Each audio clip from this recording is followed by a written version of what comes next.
Police have made an arrest in the shooting death of former Maine lawyer and philanthropist Robert Fuller Jr. at a senior living facility in Maryland. Maryland officials say 22-year-old Marquise James, a medication technician at the facility where Fuller was living, is charged with first-degree murder. The 87-year-old Fuller was found dead inside his apartment on Valentine's Day.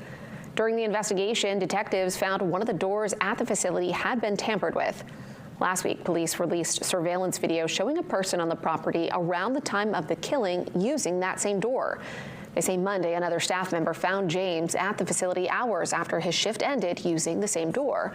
While being pulled over for a traffic stop yesterday, police say James fired 2 shots at a state trooper, causing minor injuries before fleeing. James was arrested that afternoon. Police say they matched the bullets fired at the trooper to the Fuller killing. Police have not released any motive. James is set to appear in court tomorrow.